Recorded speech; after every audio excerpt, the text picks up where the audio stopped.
De la lutte à la création, ce que l'on retrouve quand on cesse de consacrer toute son énergie à se battre. La vie est un combat. Certaines personnes répondent à la question « Comment ça va ?» par « Je me bats, que veux-tu ? Il n'y a que ça à faire » ou « Je tiens ». Quand c'est difficile d'ailleurs, il m'arrive aussi de répondre « Je tiens ». Il y a une fatigue particulière dans le fait de toujours devoir se battre ou se défendre. Se défendre contre les autres, contre leurs regards, contre les attentes, contre les critiques, contre la peur d'être trop ceci, pas assez cela. Se défendre contre la possibilité d'être humilié, utilisé, trahi, rejeté, oublié. Et puis, de se battre aussi contre soi-même, contre ses émotions, contre son besoin de repos, son rythme, ses élans, ses envies, contre cette part de soi qui ne veut plus avancer sous la menace. À force de vivre ainsi, on peut finir par croire que la vie c'est ça, un combat perpétuel. Tenir bon, résister, répondre, se protéger, anticiper le prochain coup, prouver qu'on est solide, qu'on mérite sa place, qu'on ne se laissera pas faire, qu'on est capable d'encaisser. Mais il y a une question que j'ai eu à me poser quand je me suis retrouvée usée par un combat que je perdais malgré toute ma bonne volonté. Qu'est-ce qu'il nous reste pour créer quand toute notre énergie est déjà prise par la lutte ? Parce que, de mon point de vue, on n'a pas l'énergie de tout faire en même temps. On peut consacrer une grande partie de sa force à se battre contre ce qui nous blesse, ou on peut commencer à orienter cette force vers ce que l'on veut voir exister. Pas en niant les violences, évidemment, ni en faisant semblant que tout va bien ou en devenant passif ou passive face à l'inacceptable, mais en cessant petit à petit de laisser la lutte décider seule de notre façon d'habiter le monde. La création. Et si on osait en parler autrement ?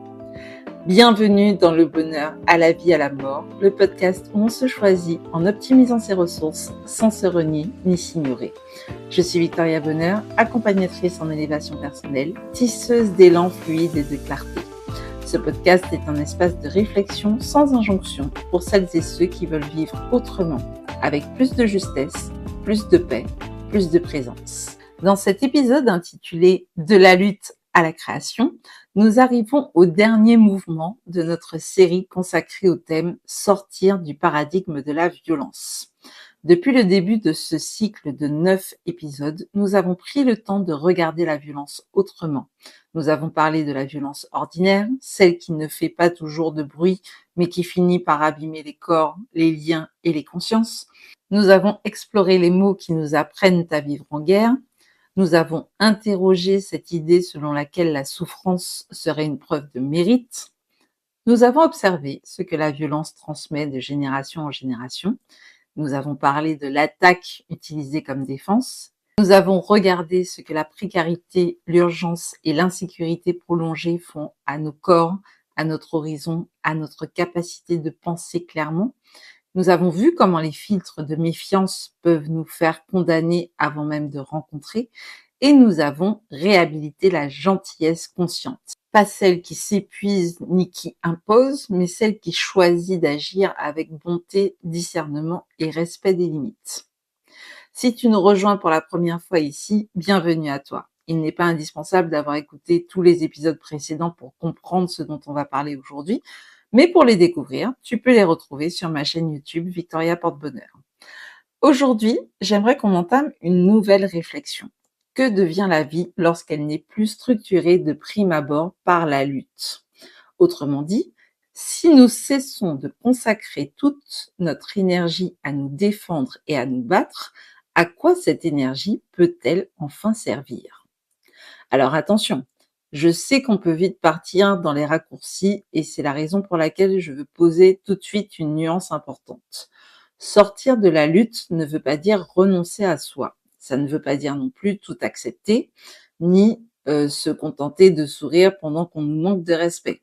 Cela ne veut pas dire non plus laisser passer l'inacceptable au nom d'une paix de façade, ou devenir incapable de poser une limite nette, ou encore de se rendre disponible à tout le monde et tout le temps. Non. Sortir de la lutte, ce n'est pas devenir inutile, flou, mou, ni perdre sa colonne vertébrale. Au contraire, sortir d'un système régi par la lutte demande parfois une solidité immense, parce qu'il est plus facile de reproduire un réflexe ancien que d'inventer une réponse nouvelle. Il est plus facile d'attaquer que de clarifier, de se fermer que de discerner, de se durcir que de rester vivant sans se laisser envahir. La lutte a un avantage car elle nous donne une direction rapide. Il y a un ennemi, un danger ou un problème à abattre. Une cible facilement identifiée sur laquelle on peut concentrer notre énergie. La création, elle demande une autre qualité de présence. Elle nécessite qu'on s'interroge. Qu'est-ce que je veux réellement vivre?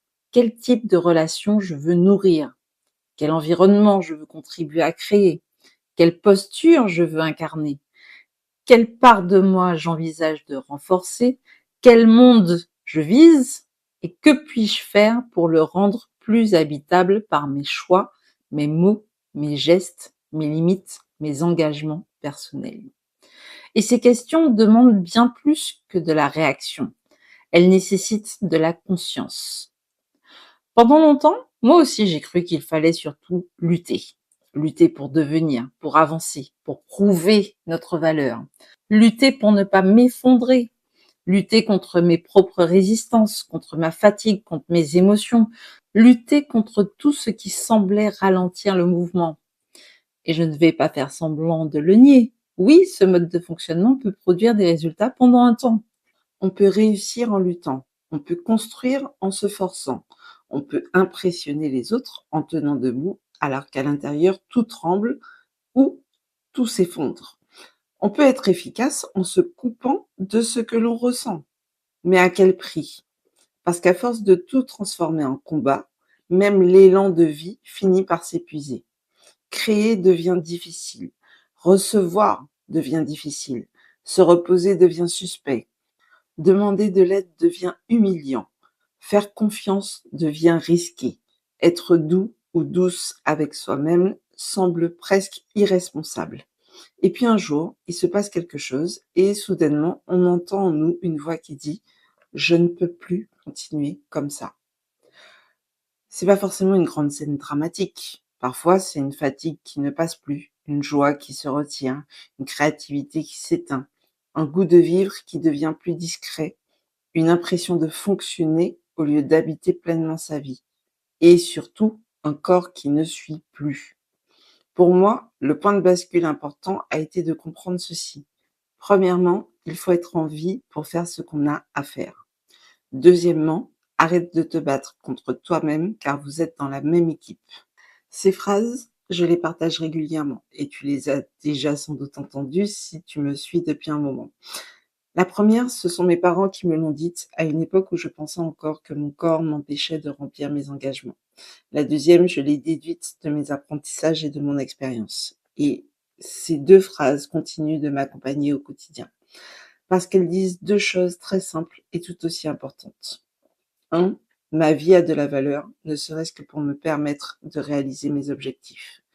2. Si je me bats contre moi-même et que je passe mon temps à me traiter comme une ennemie, que je gagne ou que je perde, je perds à coup sûr. Et puis en plus, je gaspille une énergie précieuse à entretenir une guerre intérieure. Et depuis que j'ai choisi d'arrêter de lutter contre moi-même et de prendre en considération que ma vie a de la valeur, ne serait-ce que pour moi, créer est devenu plus fluide. Je ne dis pas que tout est devenu facile du jour au lendemain et que tous les anciens réflexes ont disparu. Je ne dis pas non plus que je ne retombe jamais dans le piège de la pression, du contrôle, de la crispation ou de la peur, ce serait faux. Ça a été tellement ancré durant des années que là, je vous en parle plus de 10 ans après et je continue de progresser un jour à la fois. Mais justement, un jour à la fois, c'est déjà une occasion de ressentir le changement. Un jour à la fois, ou même une minute à la fois, je peux me demander, suis-je en train de me soutenir ou de me combattre? Que puis-je décider de faire pour créer au lieu de réagir? Ce que je ressens est une chose, ce que je décide d'en faire en est une autre. Et si je vais dans cette direction, suis-je en train de nourrir ce que je veux voir grandir Ou suis-je en train d'alimenter encore ce que je cherche à éviter? J'aime bien utiliser les images pour essayer de me figurer dans quelle posture est-ce que je me situe. Un combattant va chercher des adversaires pour se battre. Un diplomate va chercher des personnes capables d'avoir une conversation pour trouver une solution co-construite. Ce n'est pas le même monde. Le combattant entre dans l'espace en cherchant le danger, la faille, le rapport de force, l'angle d'attaque. Il regarde ce qui pourrait menacer sa position, il mesure, il compare, il prépare sa défense.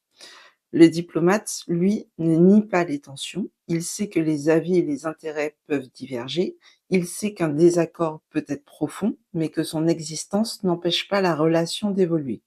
Et il sait aussi qu'une parole peut être maladroite, qu'un conflit peut exister, qu'une limite peut devoir être posée, mais il ne commence pas forcément par chercher l'ennemi. Il vient avec une intention de collaboration, il cherche un passage pour la faire émerger, une formulation, une base de conversation avec un terrain commun, même s'il est minime, et une façon d'avancer sans transformer immédiatement la différence en guerre. Je ne dis pas que la diplomatie aboutit systématiquement à une résolution agréable.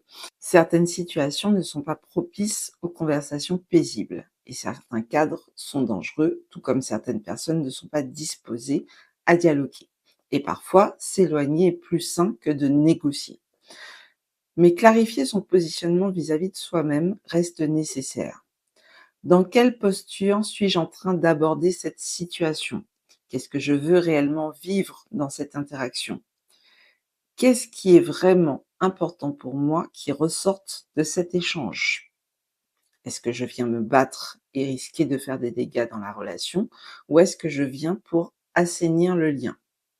Parce que selon la posture que nous adoptons, nous ne repérons pas les mêmes possibilités. Quand je cherche un adversaire, je trouve surtout des menaces et des points de faiblesse sur lesquels je vais pouvoir appuyer.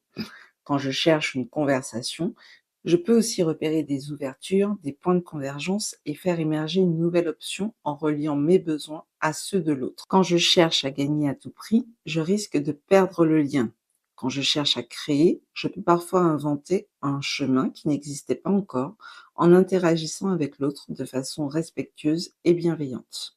Respectueuse ne signifie pas en faisant attention à ne rien dire qui dérange. Cela signifie prendre en considération les attentes, les valeurs et les limites de l'autre comme les miennes.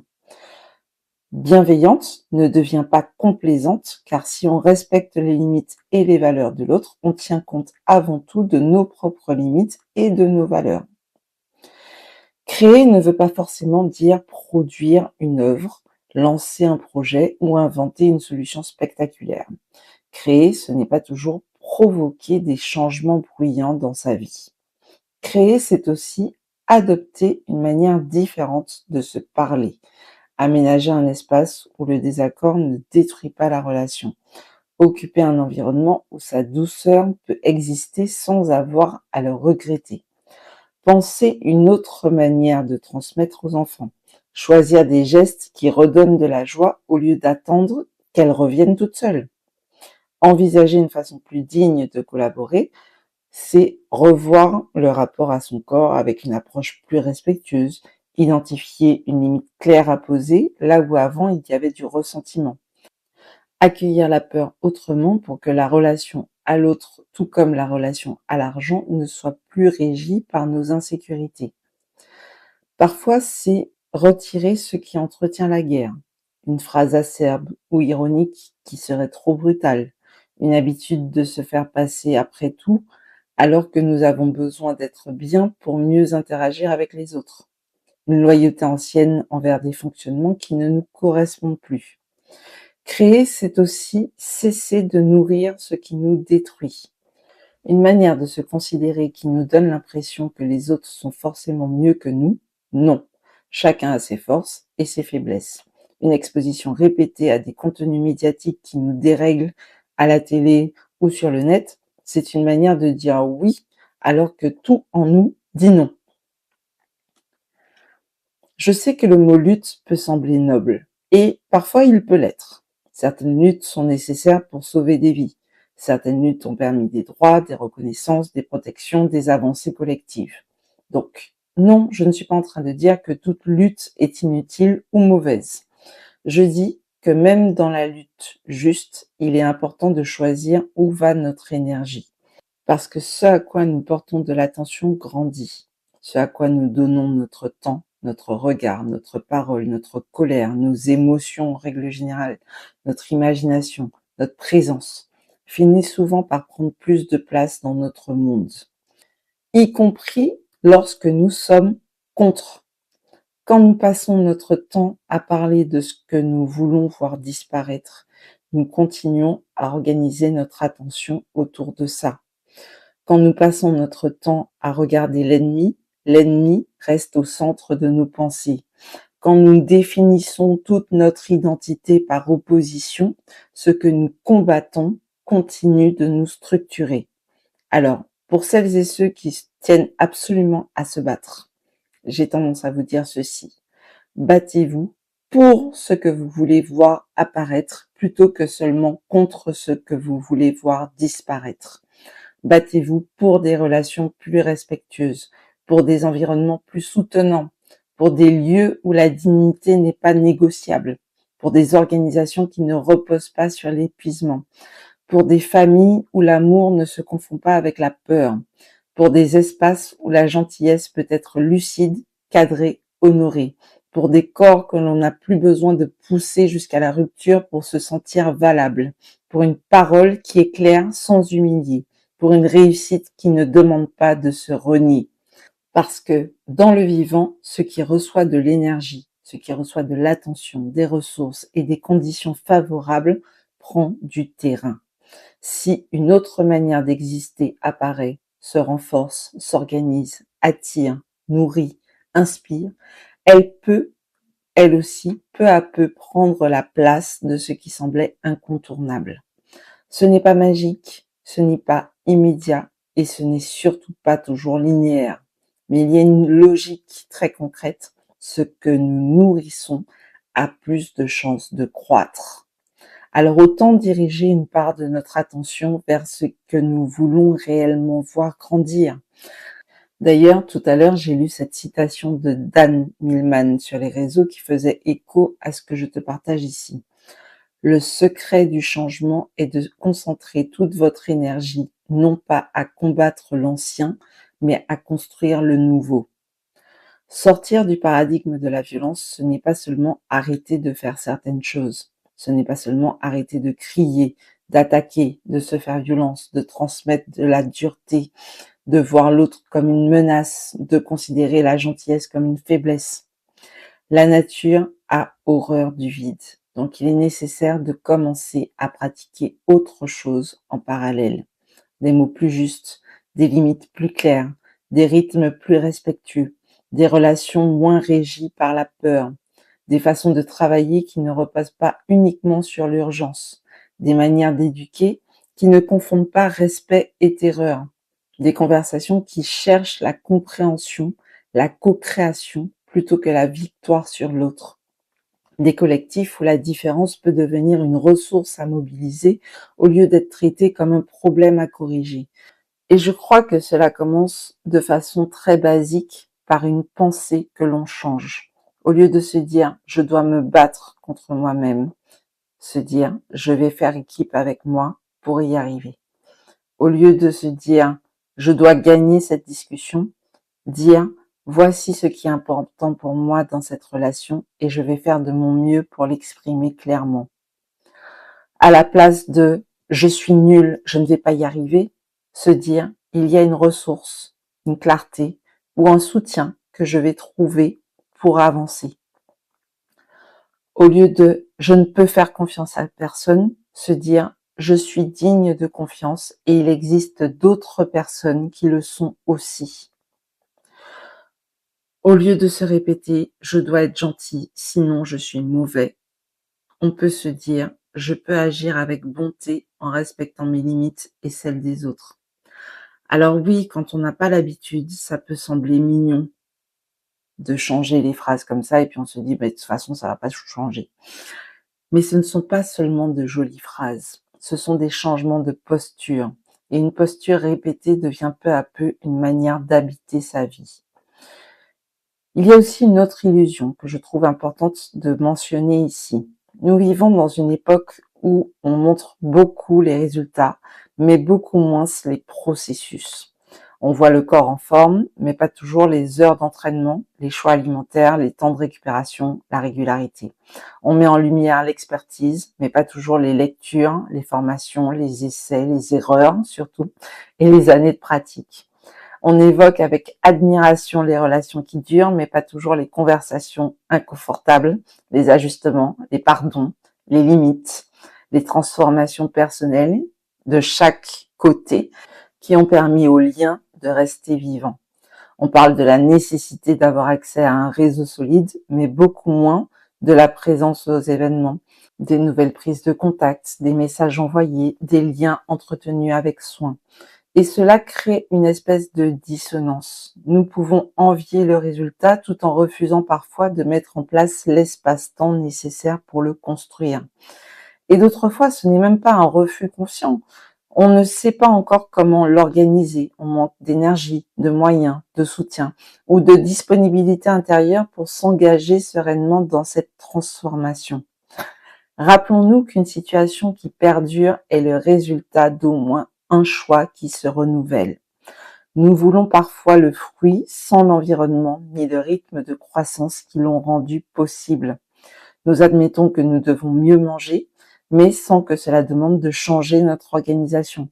Nous espérons une meilleure forme physique, mais sans que le corps réclame du temps, de l'attention, de la répétition. Nous demandons une relation profonde, sans toujours mesurer que la profondeur, ça se cultive et ça nécessite du temps et parfois des ajustements. Et là encore, je ne dis pas cela pour culpabiliser qui que ce soit. Si nous voulons tout de suite, c'est aussi parce que beaucoup d'entre nous vivent déjà de façon saturée. Nous n'avons pas toujours l'espace intérieur, le temps, l'énergie ou les moyens de nous engager sereinement dans une transformation longue. Mais sortir du paradigme de la violence, c'est peut-être aussi arrêter de mépriser les processus. Arrêter de croire qu'une transformation réelle devrait se faire vite, sans inconfort, sans répétition, sans apprentissage et surtout sans engagement. La création demande des conditions particulières propices à sa réalisation. Elle demande parfois du temps, une attention renouvelée. Elle demande d'accepter que ce que nous admirons chez les autres, ce n'est pas apparu en un claquement de doigts magique, mais par accumulation de choix, de gestes, de présence et d'ajustements. Et peut-être que cela peut nous apaiser parce que si ce que j'admire a été construit, alors je n'ai pas besoin de me condamner parce que je n'y suis pas encore. Je peux commencer à regarder ce que je suis prêt ou prête à nourrir pas à pas pour y arriver. Créer autre chose, c'est aussi choisir des environnements compatibles avec ce que l'on veut devenir. Nous l'avons évoqué dans l'épisode précédent, une qualité peut être vulnérable dans un environnement qui la maltraite. Si je veux devenir plus paisible, mais que je m'expose constamment à des espaces qui nourrissent des conflits, je vais devoir mobiliser une énergie énorme pour rester en phase avec ma nouvelle décision.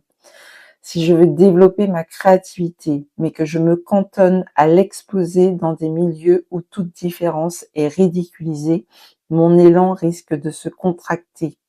Si je veux apprendre à faire confiance, mais que je passe mon temps à relever toutes les faiblesses des autres et à m'appuyer dessus au lieu de me concentrer sur leurs forces, je vais confondre relation et danger.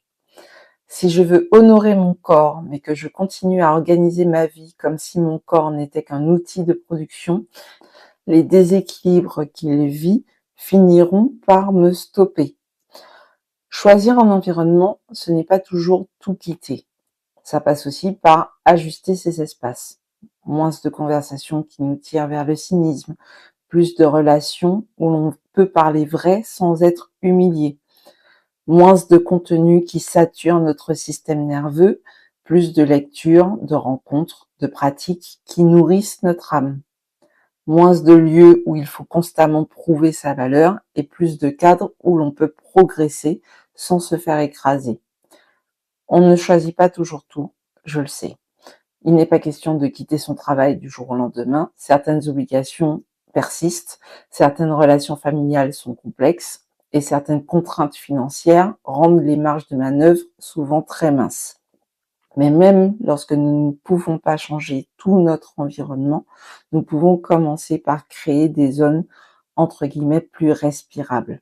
Un rituel, un espace de parole, un temps sans écran ou une relation plus soutenante, une limite qu'on va prendre le temps de poser et de respecter avec un engagement envers soi, un moment de joie qu'on va programmer, non négociable, qui n'est pas une récompense, mais qui est reconnue comme une nécessité. La création, ça commence parfois par un petit geste. Et petit ne veut pas dire inutile. Un germe est petit, une graine est petite. Une idée au départ peut sembler fragile, futile, mais si jamais elle trouve un espace, de la terre, de l'eau, de l'attention, du temps, elle peut devenir un arbre solide et robuste. Je crois que c'est là que je voulais t'amener. Non seulement repérer ce qui te maintient dans un fonctionnement basé sur la lutte, mais aussi te demander ce que tu veux construire à la place. Nous avons passé beaucoup de temps à nommer la violence, et c'était nécessaire, parce qu'on ne transforme pas ce qu'on refuse de voir, mais si nous restons uniquement dans la dénonciation, nous risquons de rester attachés à ce que nous dénonçons. À un certain moment, il faut aussi se demander qu'est-ce que je construis à la place. Pas à l'échelle du monde entier en une seule fois, à l'échelle de moi, de ce que je dis, de mon corps, de mon foyer, de mes relations, de mon travail, de ma manière de consommer, de mon rapport à l'argent, de mon rapport à la joie, de la façon dont je réponds face à un désaccord, de la manière dont je traite mes émotions, de l'environnement que je contribue à créer autour de moi.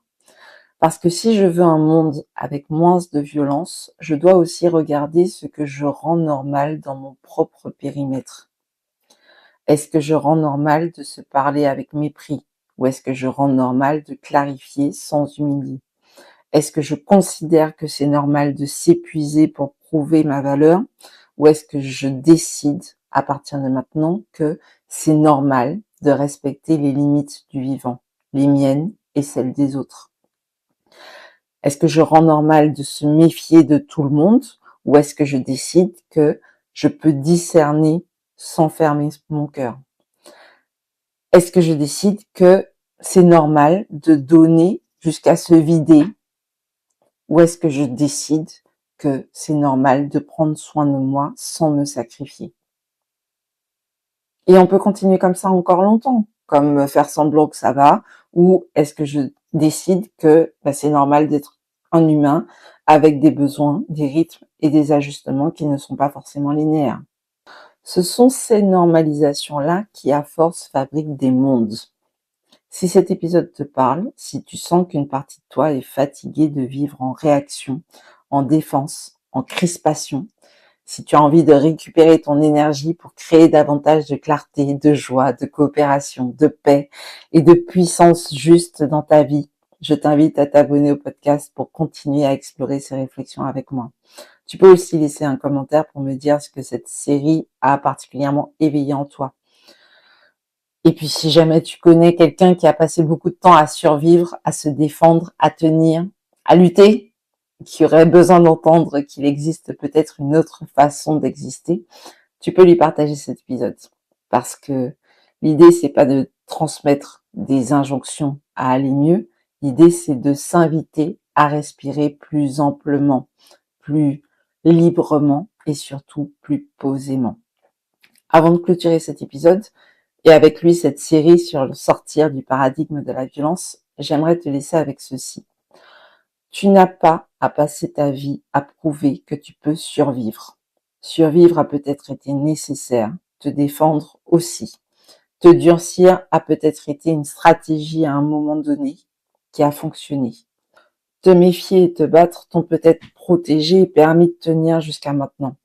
Mais si jamais tu sens que tu es fatigué de ce mode de fonctionnement et que tu as envie d'autre chose, sache qu'une stratégie qui t'a aidé à survivre n'a pas forcément vocation à gouverner toute ta vie. À un moment, tu peux commencer à te demander qu'est-ce que je veux créer maintenant? Quelle relation avec moi-même? Quelle manière d'aimer? Quelle façon de travailler? De parler? De poser des limites? De prendre soin des autres, mais de moi-même aussi? Quelle manière de contribuer, d'habiter mon corps, mon temps, mon énergie, mes liens, j'ai envie de mettre en place? Sortir du paradigme de la violence ne se fait pas en un jour. C'est un choix renouvelé, une vigilance douce, une pratique, un retour à soi, un ajustement après l'autre. Un jour, on repère un mot, un autre jour, on pose une limite. À un autre moment, on choisit de ne pas répondre depuis l'espace habité par la peur. Encore une autre journée, on va se demander comment est-ce qu'on peut clarifier au lieu de condamner. Et puis à un autre instant, on va se reposer sans se traiter de paresseux. On peut même se féliciter d'être en train de se reposer et de profiter du moment. Petit à petit, on va faire attention à proposer son aide sans l'imposer. On peut refuser de transmettre la dureté que l'on a reçue. Peu à peu, une autre manière d'exister prend forme.